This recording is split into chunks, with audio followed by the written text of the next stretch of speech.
Herkese merhaba, ben Hasan. Türkçe öğrenen yabancılar için açmış olduğum Let's Speak Turkish kanalına hoş geldiniz. Bu kanalda 2 haftada bir sizler için seçmiş olduğum farklı konularla alakalı podcastler hazırlıyorum. Türk kültüründen Türkiye'de yetişmiş ünlü kişilere, Türkiye'de bulunan önemli tarihi yerlerden Türk diliyle alakalı konulara, ayrıca kişisel gelişim konularından ilginizi çekebilecek teknolojik konulara kadar farklı konularda sizlere bölümler hazırlıyorum. Amacım Türkçe olarak dinlediğiniz bir konuda anlama kapasitenizi arttırmak ve kelime dağarcığınızı zenginleştirmek. Kanalıma hala abone olmadıysanız ücretsiz bir şekilde abone olabileceğinizi hatırlatmak isterim. Bugünkü bölümde insanların bir dil öğrenirken yaptıkları en yaygın hatalardan ve bunlardan nasıl kaçınılacağından bahsedeceğiz. Bu podcast'te fiil çekimleri veya belirli bir kelimenin telaffuz edilmesi hakkında yapılan hataların ayrıntılarını duymayı umuyorsanız sizi hayal kırıklığına uğrattığım için çok üzgünüm. Bugün insanların yaptığı spesifik hatalardan değil, daha çok Türkçe öğrenirken benimsediğiniz yaklaşım açısından stratejik hatalardan bahsedeceğiz. Yani insanların ana dilleri ne olursa olsun veya ne kadar süredir Türkçe öğreniyor olursa olsunlar yaptıkları hataları konuşacağız. Bu yaygın hataları gözden geçirirken bunları yapmaktan kaçınmanın yolları hakkında konuşacağız. Ve ayrıca yapmadığınızı bildiğiniz hatalar hakkında konuşursak kendinizi biraz olsun iyi hissedebilirsiniz. Bugün konuşacağımız bazı şeylerde kendi davranışlarınızı fark ederseniz cesaretiniz kırılmasın lütfen. Bu hatalarından bazılarını düzeltmek her zaman kolay değildir aslında. Ancak bu hataları yapmaktan kaçınabilirseniz kendinizi bu süreçte çok daha hızlı ilerlerken bu lafı daha fazla uzatmadan ilk hatamıza geçelim. Bu aslında pek çok Türkçe öğrencisinin yaptığı bir hata. Ve bu hata onlar için ilginç olmayan materyalleri kullanmaktır. Bunlar genellikle yapay olarak sahnelenmiş durumlardır ve hiç de ilginç değildirler. Şimdi gözlerinizi kapatıp bir Türkçe dersinde kullanmış olabileceğiniz bazı materyalleri düşünmenizi istiyorum. Muhtemelen pek de ilginç değildirler diye düşünüyorum. Bu şekilde kendinizi motive edemezsiniz ve konsantre olamazsınız. Ve dil çalışmak bir zevk değil, sıkıcı bir angarya haline gelir. Bu durum sanırım birçoğunuza tanıdık geliyordur. Peki bundan nasıl kaçınabilirsiniz? Aslında bu oldukça kolay. Size tavsiyem sadece dil öğrenenler için özel olarak köreltilmemiş içerikleri okuyun veya dinleyin. Filmler, kitaplar, gerçekten ilgilendiğiniz şeylerle ilgili diziler veya şu an dinlediğiniz gibi podcastler olabilir. Bu arada hazırladığım podcastler umarım sizlere fayda sağlıyordur. Ayrıca umarım temel dilin ötesinde bir şeyler öğreniyorsunuzdur. Ve sadece dinlemiyorsunuzdur. Sahnelenmiş konuşmalar veya sıkıcı küçük konuşmalar ile aslında dilin ötesinde bir şey öğrenemezsiniz. Kendinizi ilgilendiğiniz şeyler hakkında konuşan gerçek Türkçe içerik dediğim şeyle çevrelerseniz aniden büyük bir gelişme fark edeceksiniz. Burada motivasyon insanların ilerlemesinde ve başarısında kilit faktörlerden biridir. Ve kendinizi motive etmek ne kadar kolay olursa konsantre olmanız ve ilerlemeye devam etmeniz o kadar kolay olacaktır. Bir sonraki hatamız kendinizi sürekli olarak başkalarının ilerlemesine karşı yargılamaktır. Bir hatırlatma. Herkes farklı teknikler kullanarak farklı bir hızda öğrenir ve farklı şeyler farklı insanlar için işe yarar. Diğer öğrencilerle etkileşim kurmak ve ilerlemenizin onlarınkine kıyasla nasıl olduğunu anlamak tamamen doğaldır aslında. Ancak herkes kendi hızında öğrenir ve kendileri için işe yarayan şeyleri kullanır. Elbette farklı taktikler deneyin. Sizin için neyin işe yaradığını bu şekilde bulacaksınız. Ve ayrıca kendinizi sürekli olarak başkalarının ilerlemesiyle karşılaştırmamalısınız. Türkçe öğrenmenin en güzel yanı bunun bir rekabet olmamasıdır. Kendinizi sürekli olarak Türkçe öğrenen diğer kişilerle karşılaştırmanın size kazandıracağı çok az şey vardır. Şu anda orta seviye veya üzerinde olduğunuzu varsayarsak ki sanırım bu podcast dinlediğinize göre öyle olmalısınız. O zaman sizin için işe yarayan teknikler ve stratejiler hakkında yeterince iyi bir fikre sahip olduğunuzu düşünüyorum. Bu da beni bir sonraki hataya getiriyor ki ben bu hataya kolay yolu seçmek ya da kısa yollar aramak diyorum. Bu aslında görmekten acı duyduğum bir şey ve maalesef yeni bir dil öğrenenlerde her zaman gördüğüm bir şey.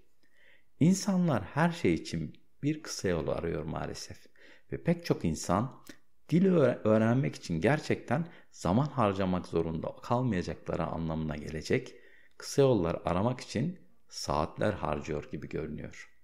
Örneğin uyurken sadece Türkçe şarkılar dinlemek, bir ay sonra mucizevi bir şekilde uyanmanızı ve mükemmel bir Türk aksanıyla konuşmanızı sağlamaz maalesef. Bu dili öğrenmek mi istiyorsunuz gerçekten?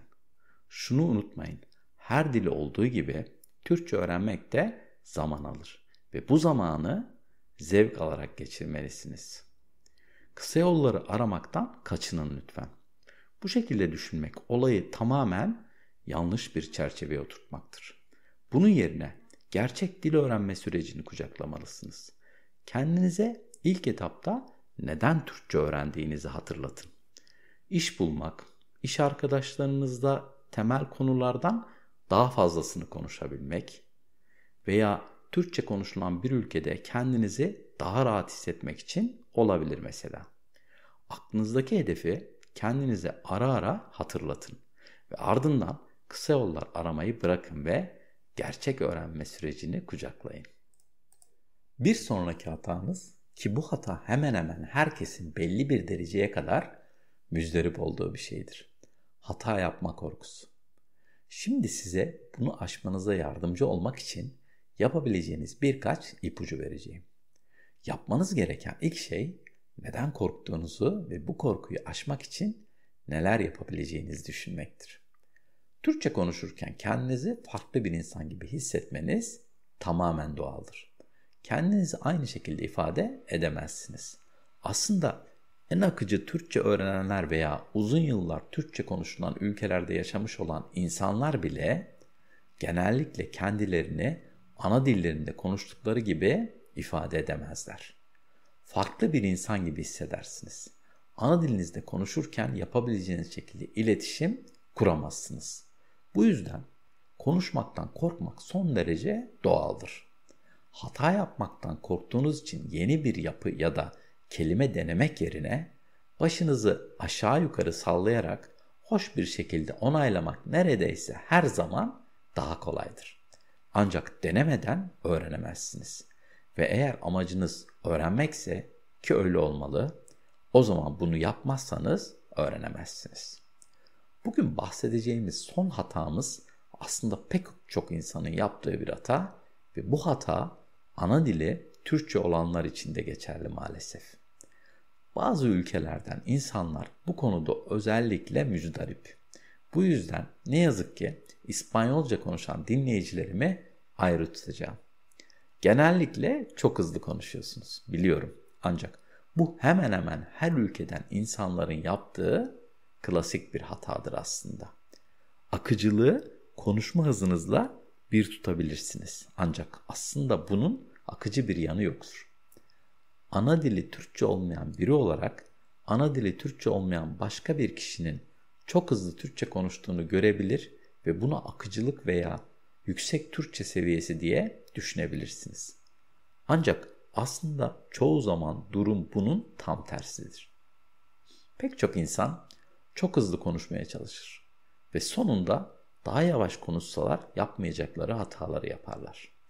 Ayrıca daha yavaş konuşursanız özellikle de telaffuzunuz muhtemelen hala farklı olacağından daha kolay anlaşılacak ve konuştuğunuz kişinin hayatını kolaylaştıracaksınız. Peki bu hatayı düzeltmek için ne yapabilirsiniz? Oldukça kolay. Daha yavaş konuşun. Hızlı konuşmak gerçekten de dil becerisi için bir ölçüt değildir. Şimdi bir kişi düşünmenizi istiyorum. Dakikada 75 kelime ile konuşsun. Ancak daha fazla gelişmiş kelime dağarcığı ve daha iyi dil bilgisi kullanan biri olsun. Bir diğer kişi ise dakikada 150 kelime ile konuşuyor olsun. Yani 2 kat daha hızlı. Ancak anlaşılması o kadar kolay değil ve hatalar yapıyor olsun. Buradan çıkarılacak sonuç, ne kadar hızlı konuşursanız o kadar iyi konuşursunuz anlamına gelmez. Unutmayın, yeni bir dil öğrenirken hata yapmak sürecin doğal bir parçasıdır. Her bir yanlış aslında gelişim yolunda atılan bir adımdır. Kendinize karşı sabırlı olun. Pratik yapmaktan vazgeçmeyin ve hatalarınızı birer fırsat olarak görün.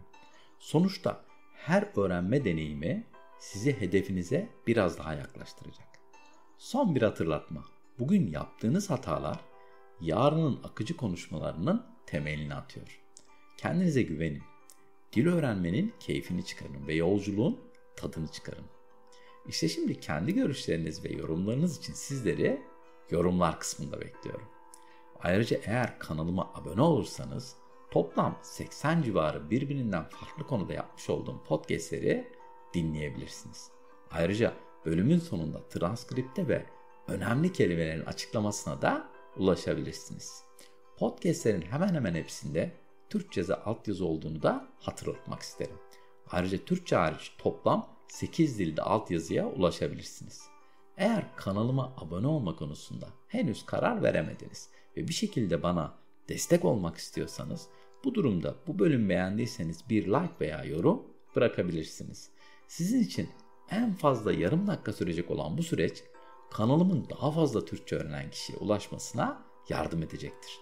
Ayrıca yüzümde ufak bir tebessüme de neden olacağını hatırlatmak isterim. Şimdilik benden bu kadar. Kendinize çok iyi bakın ve sağlıkla kalın.